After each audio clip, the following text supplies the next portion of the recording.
مرحب مرحب يا هلال، أهلا أهلا، كيف الحال؟ قد غبت وإليك اشتقنا، وانتهى بعدك صار وصال. نعطي صبرا نأخذ أجرا، والله يرانا ويسمعنا. السلام عليكم ورحمة الله وبركاته. كل عام وأنتم بألف خير وصحة وسلامة، ورمضان مبارك علينا جميعا يا رب. وحشتوني جدا جدا. النهاردة بقى أول مرة أصور معاكم روتين في رمضان. وروتين من نوع خاص وله طبعا بهجة كده، بس حبيت اللي أنا بس أقولكم كل عام وأنتم بخير. بدأت كده الروتين بتاعي. بقى أخدت جولة كده في الخيم اللي بتبقى في المنصورة، عاملين خيم كده وفيها بقى الفوانيس والحاجات القمر دي اللي كلنا يعني من اول رجب، اول ما بتبدأ الحاجات دي تفرش كده بنحس ببهجة وبنحس بفرحة. بس قبل ما نبدأ الفيديو زي ما اتعودنا، الصلاة على الحبيب المصطفى صلى الله عليه وسلم. ما تنسوش تحطوا لايك للفيديو. والروتين بتاعي بدأ معاكم من ليلة السحور او ليلة رمضان. في اليوم ده انا كنت في المنصورة بقى عند الدكتور، فكانت الخيمة ديت قدام العيادة على طول، فحبيت بقى ان انا كده انزل اخد جولة كده معاكم. آه، لان طبعا لنا ناس كتير مغتربين بيحبوا يحسوا الاجواء ديت في مصر، لان طبعا مهما كان بره ما فيش الكلام ده خالص. فخدت كده جولة وصورت محمد كده صورتين، وبعد كده بقى رجعنا قعدنا شوية وكان جه وقت السحور. فعلشان الروتين ده بقى محمد هيتسحر، لان محمد ما شاء الله هيصوم، واحنا في رمضان مقضيينه عند بابا مع بابا وماما يعني. فحبيت بقى ان انا اقوم اعمل انا السحور علشان اصوره معاكم. يعني مش هكذب عليكم، لو انا مش هصور انا مش هقوم اعمل السحور، لان الجو بيكون بارد. بس انا عملت الفول كده، الحاجة الأساسية الراعي الرسمي هو والزبادي. فطبعا احنا متعودين ان احنا نعملهم مع بعض كده في البيت. ماما كانت عاملة الفول وفرماه. وانا بحب اعمل الفول بالسمنة البلدي، معلقة كده صغيرة من السمنة البلدي ورشة من الكمون، ويحط كمان عليه معلقة من الطحينة، وكده بيكون احلى فول بالنسبة لي. انا بحب الفول كده جدا، ولا بحبه بقى بالطماطم والفلفل والحاجات دي. انا عايزاكم في الفيديو ده بالذات تشجعوني وتحطوا له لايك كتير، انا عايزاه يوصل لاكبر عدد من الناس، لان اول مره اعمل روتين في بيت بابا. فعايزاكم بقى تشجعوني وتحطوا له لايك كده وتكتبوا لي كده كومنت حلو منكم، لانه بصراحه انا كنت بصور بايد وبعمل بالايد التانية، فهتلاقي لو التصوير مش مظبط شويه في الفيديو ده، لان الرينج لايت طبعا في الشقه مش موجود معايا هنا. فانا كنت بصور بايد وبعمل بالايد التانية وبقلب بالايد التانية. انا اكتر حاجه بسطاني ان انا قلت لكم ان انا هحاول ان انا اصور في رمضان، عشان يعني مش هبقى في الشقه مش هصور. لا، قلت ان شاء الله انا هصور معاكم، والحمد لله ربنا اعني يعني ان انا صورت. فممكن تكون بالنسبه للناس تانية حاجه تافهه، لكن ان انا اصور في مكان مش المكان المعتاد عليه ان انا اصور فيه، فدي حاجه بالنسبه لي حاجه حلوه جدا. وكمان حبيت ان هو يكون ذكرى حلوه كده على القناه. ده بقى يعني يا دوبك كده انا حضرت الفول بس، كل حاجه كانت جاهزه، اللانشون والجبنه الرومي والبيض والشيبسي. لكن الزبادي طبعا ماما كانت عاملاها من قبلها بيوم بنفس الطريقه اللي انا بعملها معاكم. بس هي الفرق هنا ان هي عاملاها في طواجن. هنا خديجه كانت لسه سهرانه ما نامتش خالص، نامت شويه قبل المغرب في الوقت اللي انا كنت فيه عند الدكتور، وهي صحت بقى فسحرت معانا على اساس ان هي هتصوم. يعني هنا كنت بجرب معاكم الزبادي، شايفين ما شاء الله ما بتنزلش ميه، وشكلها يفتح النفس كده، وكان طعمها جميل. قولوا لي بقى انت كان اول سحور ليكوا ايه، لان في ناس يعني كل واحد بيختلف عن التاني في السحور، لكن اللي ببقى عارفه ان هو حاجه مشتركه واساسيه اللي هو البيض، اسفه، الفول والزبادي. انا هنا بقى بوريكم الاسدال بتاعي الجديد، كان في صلاه الفجر. بوريكم الاسدال بتاعي الجديد. وطبعا السبحه دي جميله جدا. الاسدال ده ما شاء الله انا مش جايباه الفتره دي، انا جايباه بقى حوالي 4 شهور او حاجه، بس انا عيناه بالذات لرمضان لان هو لونه مختلف كده. أم، قلت طالما انا جايبه حاجه جديده بلاش استخدمها وقتها، وهيجي لها وقتها اللي هو يعني مثلا رمضان، بحب ان انا ابقى جايبه الاسدال الجديد. ما شاء الله هو خامته حلوه جدا، هو فيسكوز، بس الخامه اللي هو البيور انضف خامه يعني، لان الفيسكوز ده مش عارفه فيس ولا مش عارفه هو اسمه فيسكوز، اللي هي الخامه الطريه يعني، مش عارفه ايه اسمها بالظبط. هو ده الخامة بتاعته النظيفة، لأن في طبعا في أنواع كتيرة مغرقة السوق. أنا كنت جايباه من محمد حامد من المنصورة، وكان عليه عرض، فبصراحة كان حلو جدا. أنا كنت حباه جدا، لأن ما شاء الله اللي هي الطرحة بتاعته ما شاء الله عريضة وطويلة جدا، وهو ما شاء الله برضو كبير. هو كان في كذا شكل، فأنا اخترت الشكل ده لأن الإزالات اللي عندي ألوانها بتكون اللي هي يعني غامقة شوية، دي فاتح كده ومبهج وحلو برضو اما تلبسي حاجة. يعني أنا بالنسبة لي رمضان زي العيد بالظبط، طالما يعني جايبة حاجة جديدة، طالما أنا جايبة حاجة جديدة أحب اللي أنا ألبسها في يعني الإسدال بيكون مرتبط أكتر برمضان. فأنا لما جبته فضلت عيناه بقى لرمضان. طبعا بقى اول يوم لازم هيكون محشي، وهيكون ذكر البط بقى ده بالنسبة لان احنا في الارياف، ف90 مننا 90% مننا بيحب البط.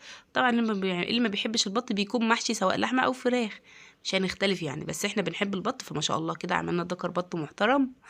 بلوحه كده، وبحط بقى الحاجات بتاعت اللي هي اللوري والحبهان والفلفل والبصل والطماطم. لو عندك جزر برضو حط، بيكون حلو جدا. لو عندك كرفس، الحاجات بقى كل ما تحط حاجات خضار في الشوربة كل ما يكون الشوربة طعمها كويس. نيجي بقى هنا للبشاميل. الشربات، انا بعمل كمية وبحتفظ بقى في ازازة في التلاجة طول الشهر. ده كيلو من السكر، هحط عليه كوبايتين ونص من المية، كوبايتين ونص من المية، ما نزيدش عن كده. لان دي الشربات اللي احنا هنستخدمها في الكنافة وفي الجلاش وفي القطايف. وانا النهارده هعمل ان شاء الله معاكم القطايف، بس طبعا هجيب العجينه جاهزه لان الوقت كان ضيق وما لحقتش اللي انا اعملها. مش هنقلب فيها ولا اي حاجه خالص، هنسيبها زي ما هي كده. نزلت بالسكر وعليه الميه، كيلو سكر عليه كوبايتين ونص من الميه، وهخلي درجه الحراره عاليه لحد ما نحس ان السكر داب مع الميه. ما نقلبش خالص، لان التقليب في الشربات بيخليه اللي هو يسكر معانا ويكتل لو قعد معانا فتره في التلاجة. انا ماشيه معاكم كده خطوه خطوه. لما بدأ بقى ان هو يغلي كده، بدأت الغليان بعد ما يبدأ يغلي كده تعد 10 دقايق، وبعد كده تبدأي حطيت عليه كده ليمونه كامله، وبعد كده هطفي عليه وهحط له نقطتين من الفانيليا، وتسيبيه لما يبرد خالص. وبعد كده تعبيه بقى في برطمان او في ازازه وتحتفظي بيه في التلاجة، تكون ما شاء الله يعني جاهز معاكي في اي وقت.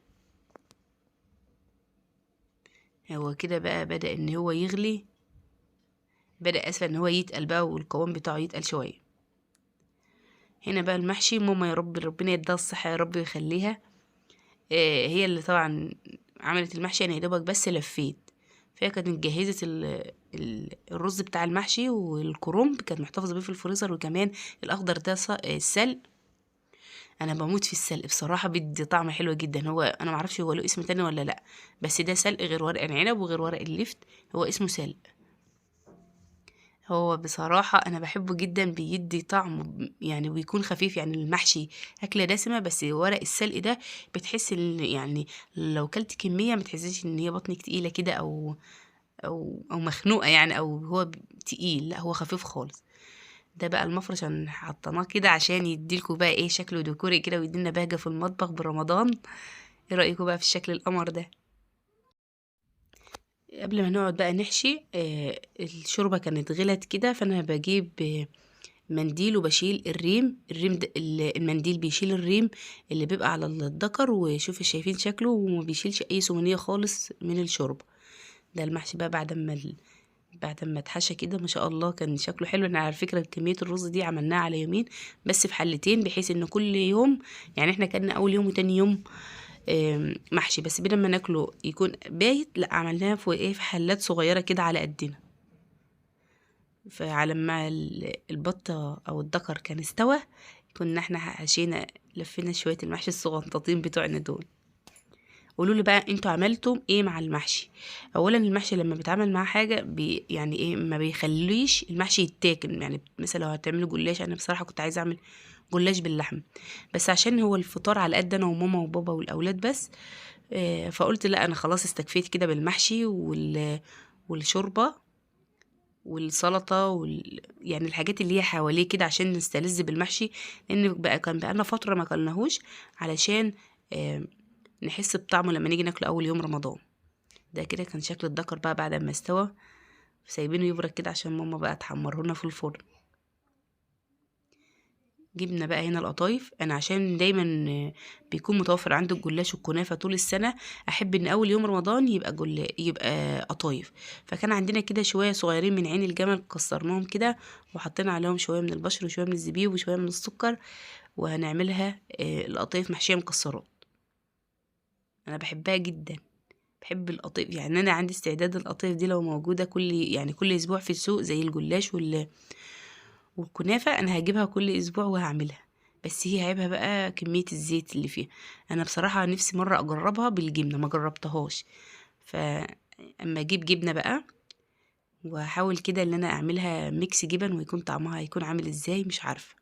بس انا كنت في السعودية، كانت في المحلات الحلويات في السعودية كانوا بيعملوها على طول، بيحشوها جبنة وبياكلوها طرية كده، بيحطوا فيها كريمة، بس بتكون بقى كريمة لبان مش الكريم الشانتيه اللي احنا بنعمله، وبياكلوها كده من غير، ويحطوا عليها عسل ابيض كده او شيرة اللي هي الشربات التقيل، وبياكلوها كده من غير ما تتحمر في الزيت ولا حاجة. بيكون عندي استعداد ان انا اجربها، بس ان هي طريقة كده في اعتقادي ان هي لسه ما كملتش سوا، فما اقدرش اكل حاجة ما اكتملتش في السوا. بس ان شاء الله هحاول ان انا اجربها بالجبنة واقول لكم ايه رأيي. يعني في ناس بتعمل القطايف بالجبنة بدل السمبوسة، لكن انا بعشق السمبوسة سواء باللحمة المفرومة او بميكس الجبن. بنقفل بقى كده كويس، وعلى فكرة ما تحطيش كتير، لان لو حطيتي كتير القطايف هتفتح منك.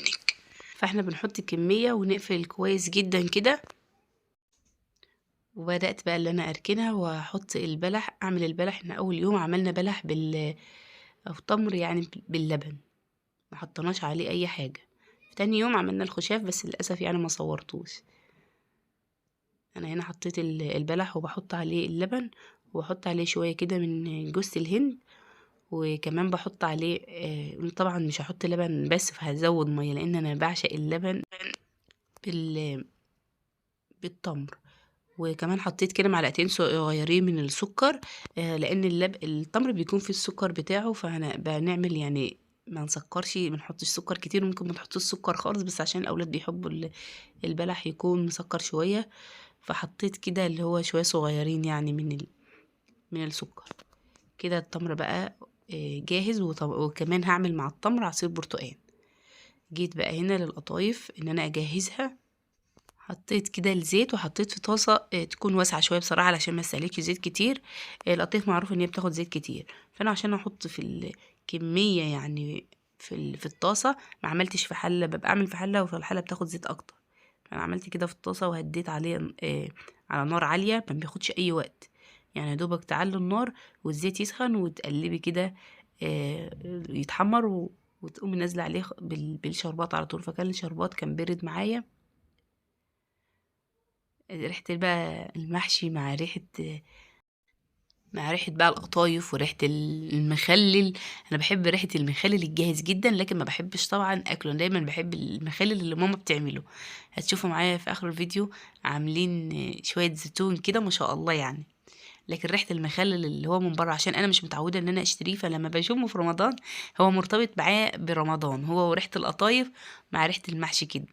قولوا لي بقى انت عملتوا ايه اول يوم رمضان؟ على الرغم ان انا واثقه مليون في الميه ان 90% او ما كانش 100% مننا عامل محشي. ده هنا بقى السيرم بعد لما برد كده وعقمت البرطمان ده حطيته فيه، وهيتبقى طبعا جزء لسه هحط فيه القطايف. هو لسه ما كانش برد قوي، فلسه القوام بتاعه يبان اللي هو خفيف شويه، لكن هو لما يبرد هيتقل شويه. زي ما قلنا ده لكل الحلويات باستثناء البسبوسه. البسبوسه بتحب الشربات خفيفه. ده بقى حطيت القطايف في السيرم الزياده، وطبعا اللي هيبقى من السيرم ده هحتفظ فيه في برطمان تاني وعينه في التلاجة. ان شاء الله بقى نعمل كنافه، نعمل جلاش بالكريمه، او جلاش بالمكسرات، اي حاجه بقى هنعملها. وعشان القطايف بتاعتك تفضل مقرمشه، ما تحطهاش يعني دايما تصفيها على شبكه. فانا بصفيها كده على المصفى عشان تنزل كل الشربات الزياده اللي فيها وتفضل مقرمشه. هحطها بقى كده في طبق بعد ما تتصفى. وطبعا بقى ترشها جوز الهند بقى، سكر بودرة اللي انت محتاجاه، بس انا استكفيت كده بالمنظر بتاعها كده، وركناها على جنب بقى عشان لسه الشوربة هنحضرها، وكنا قربنا في وقت الفطار. بعمل بقى هنا الشوربة. حتى كانت ماما قالت اعمل لي ملوخيه. عملنا الملوخيه تاني يوم.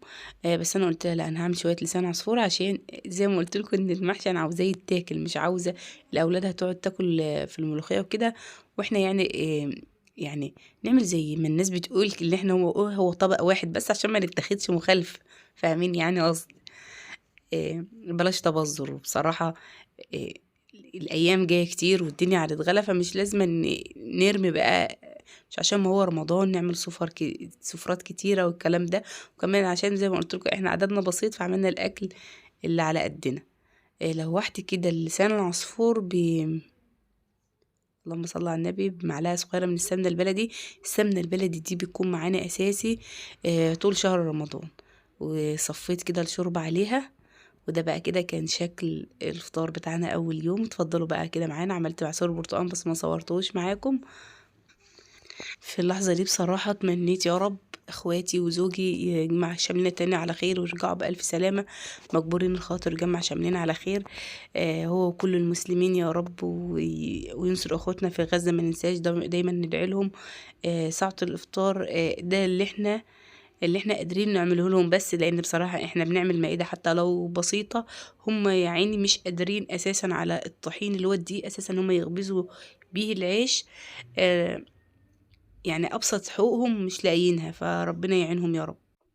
نيجي هنا بقى لزينة رمضان. ما احنا مش هنعمل زينة في الشقة ونسيبها عند ماما، لان اساسا احنا واخدين الزينة من عند ماما. هي اللي كان عندها كان الدعاء اختي ربنا يا رب يكرمها ويصلح حالها ويديها الصحة يا رب ويشفيها. كانت هي اللي جايبه لنا الزينة دي كلها، هي اللي عامله لنا الزينة دي. فالكوشنز اللي انا وريته لكم ده اللي هو على الركنة بتاعت عند ماما، هي اللي عاملاه، وعامله لماما واحدة وليا واحدة. وطبعا اللي هو الحاجات اللي ملزوقه على الحيطه دي هقرب منها دلوقتي واقول لكم ان هي قماش. وبرده المفرش ده المفرش هي برضو اللي عاملاه. وده عقد النور. بنشغله بقى ايه كده بالليل بعد صلاة التراويح شويه ونقفل الاضاءه كده، بس عشان احنا كنا لسه بالنهار. انا كنت بس بوريكم زينة رمضان. لازما نعود أولادنا إن يكون لهم طقوس. يعني في ناس كتير بتحتفل بالكريسماس، لا احنا نحتفل برمضان، يبقى فيه ليه زينة وليه بهجة وليه فانوس وليه يعني كل حاجة حلوة، لأن ده عيد لينا بالنسبة لنا يعني. ده أنا بوريهولكوا اهو. هو كان هو الأصول يتعمل كوشنز يعني، بس احنا بنلزقه كده بالشمع على الحيطة. وده مفرش برضو قماش. والمصحف بتاعي والسبحة دي برضو أنا جايباها جديدة مع الإسدال. هي عليها استرس كده، وكان عليها توكة، يعني كان عليها فيونكة صغيرة كده. بس ربنا يكرم خديجة بقى ويا رب ويصلح حالها، متسيبش حاجة مكانها. ايه رأيكم بقى في الشكل الزينة؟ وعملت الزينة دي علقتها كده على المواسير، لأن ماما كانت شايلة الستاير وغسلتها، قالت بقى نحطها على العيد إن شاء الله. لكن ده كده بقى شكل زينة رمضان عندنا. كل سنة وانتم طيبين يا حبايب قلبي. يا رب تكونوا مبسوطين. ويجعل رمضان ده شهر الخير والبركة علينا. وتقبله ربنا مننا يا رب، ونحن في أحسن حال. وأشوفكم على خير في فيديو جديد. متنسوش تحطوا لايك للفيديو وتشيروا الفيديو لكل أصحابك. مع ألف مليون سلامة حبيباتي.